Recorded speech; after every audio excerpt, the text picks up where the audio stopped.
Welcome to the last of 40 bad arguments for the existence of God, even though we're going to wind up at 38 arguments. Confused? Well, you probably should be. Hopefully you'll understand at the end of this video. So, off to the races.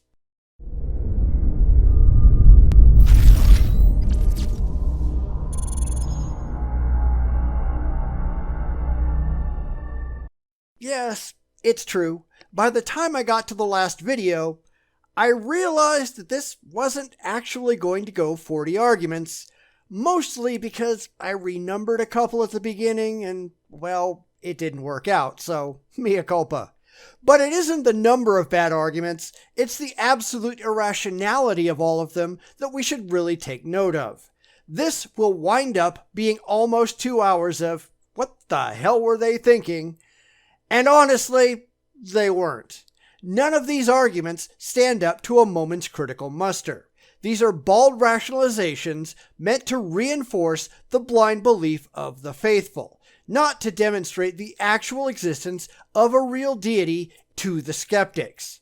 Absolutely none of these mean a thing to anyone who cares about reality, but they don't, do they? So let's trudge through the last 8, some of which, especially the last one, are probably among the worst we've seen. Bad argument 31. The argument from human knowledge of infinity. Premise 1. We are finite, and everything with which we come into physical contact is finite. Premise 2. We have a knowledge of the infinite, demonstrably so in mathematics. Premise 3. We could not have derived this knowledge of the infinite from the finite, from anything which we are and come into contact with, from 1. Premise 4. Only something itself infinite could have implanted knowledge of the infinite in us, from 2 and 3. Premise 5. Only God would want us to have a knowledge of the infinite, both for the cognitive pleasure it affords us and because it allows us to come to know Him who is Himself infinite. Premise 6. God is the only entity. These get tiring, don't they? Both that is infinite and that could have an intention of implanting the knowledge of the infinite within us, from 4 and 5. Therefore, God exists. Alright, we actually don't have any knowledge of the infinite because the infinite doesn't actually exist. We can imagine the infinite, just like we can imagine gods and unicorns and leprechauns, things that have already been used in the past to suggest that these things must exist and have been debunked just as quickly. They're getting extremely desperate to try to throw in these silly imagination games. Again, if you notice premise 5 and 6, they just assert that God both wants things and is the only explanation for things, which immediately invalidates the entire argument because it is an irrational and unsupported premise to begin with. At the very end, I'm going to go into why every single one of these religious philosophical claims fails right out of the gate, because the religious have no clue how philosophy actually works. But you're going to have to wait for that. So let's move on. Argument 32. The argument from mathematical reality. Premise 1. Mathematical truths are necessarily true. There is no possible world in which, say, 2 plus 2 does not equal 4, or in which the square root of 2 can be expressed as the ratio of 2 whole numbers. Premise 2. The truths that describe our physical world, no matter how fundamental, are empirical, requiring observational evidence. So, for example, we await some empirical means to test string theory in order to find out whether we live in a world of 11 dimensions. Premise 3. Truths that require empirical evidence are not necessary truths. We require empirical evidence because there are possible worlds in which these are not truths. So, we have to test that ours is not such a world. Premise 4. The truths of our physical world are not necessary truths, from 2 and 3. Premise 5. The truths of our physical world cannot explain mathematical truths, from 1 and 4. Premise 6. Mathematical truths exist on a different plane of existence from physical truths, from 5. Premise 7. Only something which itself exists on a different plane of existence from the physical can explain mathematical truths, from 6. Premise 8. Only God can explain mathematical truths, from 7. Therefore, God exists. All right, here the religious demonstrate that not only do they not understand philosophy, they don't understand mathematics either. Math is something that we made up. It's a means of working out both the abstract and the real in numerical form. It is a language only because we invented it as such. So in premise 1, 2 plus 2 only equals 4 because we arbitrarily defined it as such. In an earlier video, I went into this in more depth, that 2 has no inherent value, only the value that we assign to it, because 2 is just a word, a concept that we made up, and there are plenty of other words in other languages that can take the place of 2 and mean the same thing. All of these things exist only in the heads of humanity. If we went extinct, mathematics as we know it, as we've defined it, that would die as well, left behind only in dusty tomes and dry mathematical textbooks, at least until those crumbled to dust. If there are aliens out there, they may have come up with their own form of mathematics, using their own terminology and ideas, but it will be their own. This really illustrates that the religious are just in love with humanity and think that we're magically special when, in reality, we're not. Just because we thought it up doesn't make it gospel truth. In fact, mathematical ideas, like scientific ones, change all the time as we realize that our current system isn't adequate to describe whatever it is we're trying to describe. Mathematicians are constantly tweaking equations and devising new forms of math that work better than what we currently have on hand.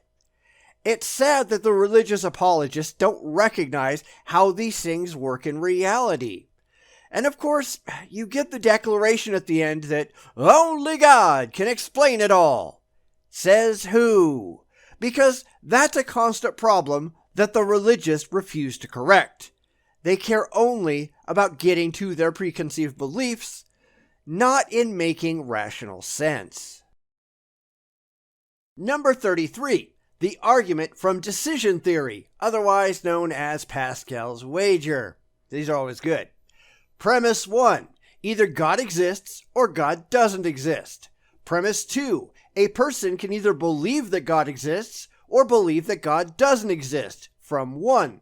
Premise 3. If God exists and you believe, you receive eternal salvation. Premise 4. If God exists and you don't believe, you receive eternal damnation. Premise 5. If God doesn't exist and you believe, you've been duped. You've wasted time in religious observance and you've missed out on decadent enjoyments. Premise 6. If God doesn't exist and you don't believe, then you've avoided a false belief. Premise 7. You have much more to gain by believing in God than not believing in Him, and much more to lose by not believing in God than believing in Him, from 3, 4, 5, and 6. Conclusion, it is more rational to believe that God exists than to believe that He doesn't exist, from 7. Yeah, we eventually had to get to Pascal's wager. This is a well-known fallacious argument that doesn't actually get anyone anywhere, but it gets trotted out all the time. So let's unpack this mess and see where it fails. Premise 3 is where it all starts to go south because it makes a claim that cannot be validated. Which God? There are many thousands of gods that man has invented for himself to bow down to over the years, and this doesn't take into account the potentially billions of gods that we haven't even dreamed up.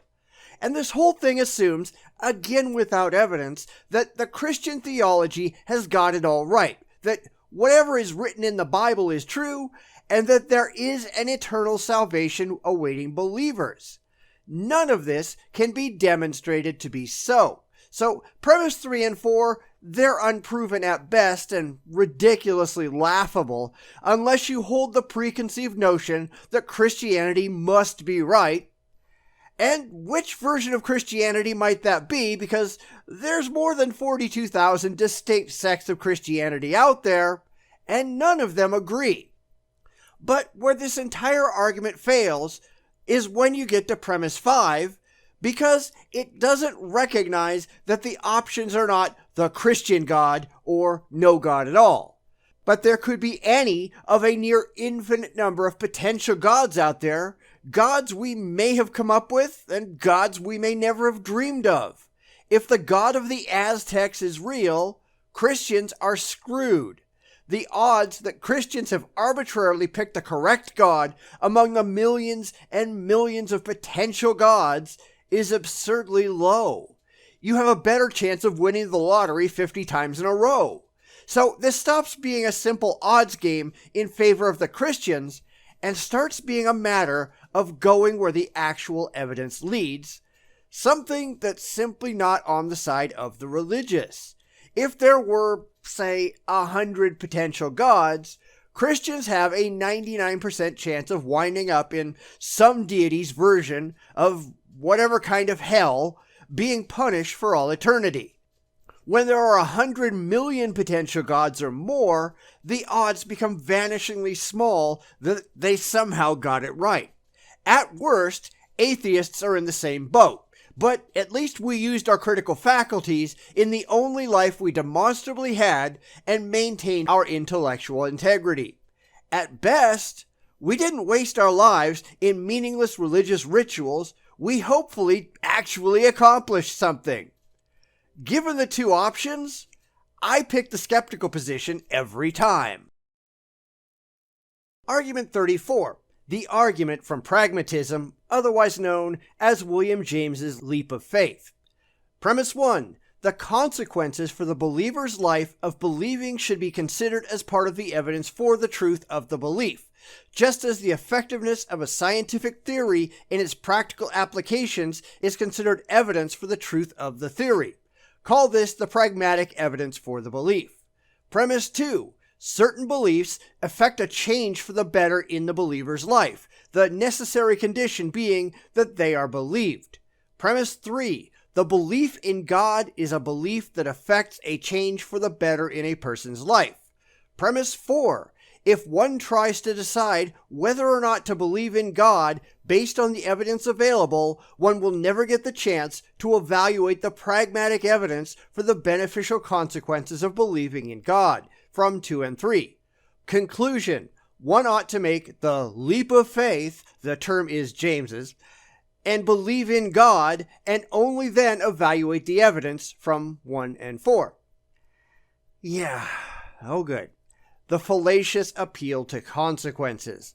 Not caring whether a proposition is true or not, only whether or not the potential, and in this case imaginary consequences, are emotionally comforting or not. Of course, this is filled to the brim with more irrational and unsupported claims because atheists, too, will tell you that rejecting irrational religion is one of the best things they ever did, and their lives are infinitely improved by that single act.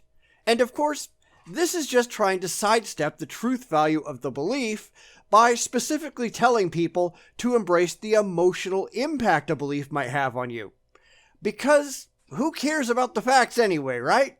Further, I would question whether belief in an imaginary man in the sky actually does make anyone's life better. Atheists will tell you of the long-term damage that a belief in hellfire will do to you once you realize what a load of bunk it all is. That is not a positive for the religious side. It is mental torture, often visited upon innocent children when they are at their most vulnerable. I don't think this argument stands up to a moment's rational criticism. Number 35. The argument from the unreasonableness of reason. I can't make these up, people. Sorry. Premise 1. Our belief in reason cannot be justified by reason, since that would be circular. Premise 2. Our belief in reason must be accepted on faith, from 1. Premise 3. Every time we exercise reason, we are exercising faith, from 2. Premise 4. Faith provides good rational grounds for beliefs, since it is, in its final analysis, necessary even for the belief in reason, from 3. Premise 5. We are justified in using faith for any belief that is so important to our lives that not believing it would render us incoherent, from 4. Alright, premise 6. We cannot avoid faith in God if we are to live coherent, moral, and purposeful lives. Premise 7. We are justified in believing that God exists, from 5 and 6. Therefore God exists. This is a good one. It's unreasonable to be reasonable. Therefore, jettison reason and just be unreasonable because reasons. And argue it using philosophy, which is supposed to be a reasonable and rational means of evaluating arguments, at least if you use it correctly. This is fallacious all over the place. It's an appeal to emotions, to consequences, to ignorance, and it doesn't actually prove anything because it's saying not to care if gods exist, therefore, apparently, gods exist. This one doesn't pop up that often, probably because it's so absurdly idiotic, but it really isn't any worse than the rest of these awful arguments for the existence of God. It's just easier to see the irrationality here. We're getting into the home stretch with number 36, the argument from sublimity. Premise 1. There are experiences that are windows into the wholeness of existence, its grandeur, beauty, symmetry, harmony, unity, even its goodness. Premise 2. We glimpse a benign transcendence in these moments. Premise 3. Only God could provide us with a glimpse of benign transcendence. Therefore God exists. Alright, this is yet another emotional appeal. We see things that appeal to us on an emotional level. The religious have a vested interest in assigning that fact to their imaginary friends. Therefore, their imaginary friends exist. I trust I don't have to explain why this is every bit as dumb as it sounds, do I?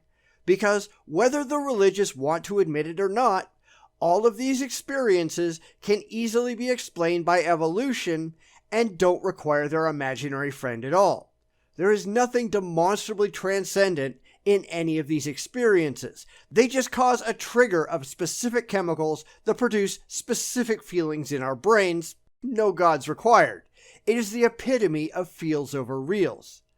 This is not something that a rational person should be swayed by.